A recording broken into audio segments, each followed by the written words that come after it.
On April 13, 1986, John Paul II traveled to the Jewish synagogue in Rome, Italy, where he took part in a Jewish religious service.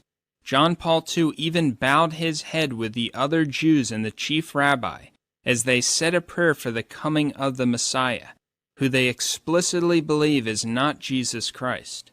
This incredible act of apostasy by John Paul II was directly connected to his heretical teaching that the Old Covenant religion is still in force.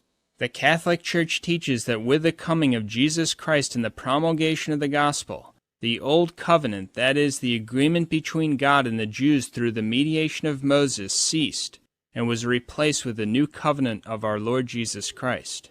It's true that some aspects of the Old Covenant are still valid, because they are included in the new and eternal covenant of Jesus Christ, such as the Ten Commandments.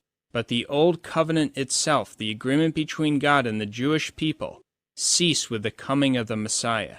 Therefore, to say that the Old Covenant is still valid is to assert that Judaism is a true religion, and that Jesus Christ is not really the Messiah. It is also to deny defined Catholic dogma, such as the teaching of the Council of Florence, which define ex cathedra, that the old law is now dead, and that those who attempt to practice it, namely the Jews, cannot be saved.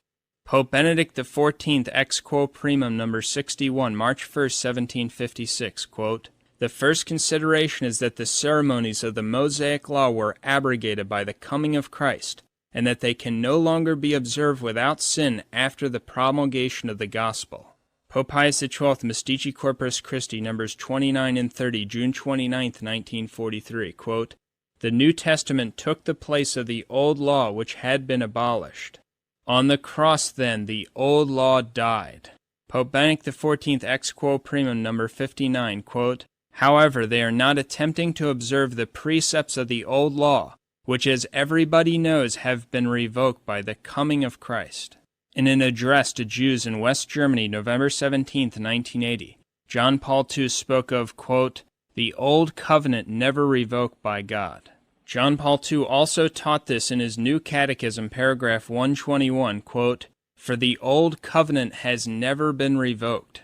John Paul II asked his Jewish friend Gilbert Levine to conduct a Jewish religious service in the Vatican.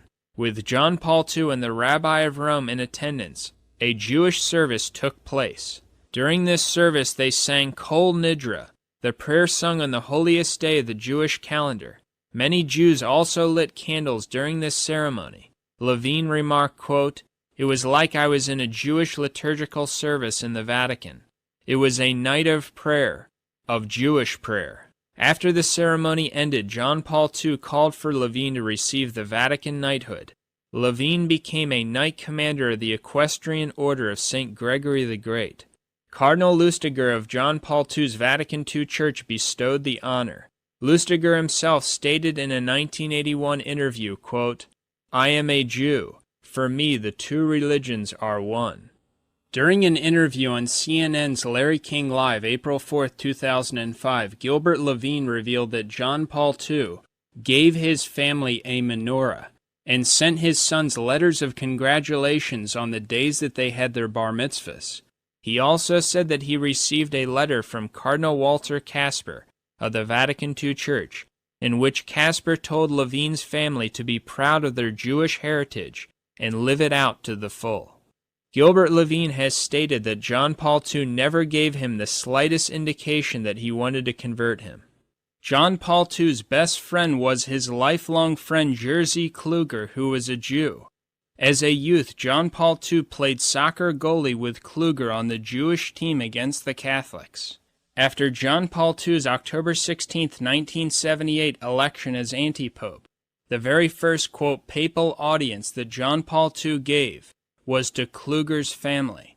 Kluger also stated that John Paul II never gave him the slightest indication he wanted to convert him. Kluger credits his lifelong relationship with John Paul II with making him feel, quote, more Jewish. Another thing that John Paul II did constantly was call Jews and Muslims the children of Abraham. This is a blasphemy against Jesus Christ.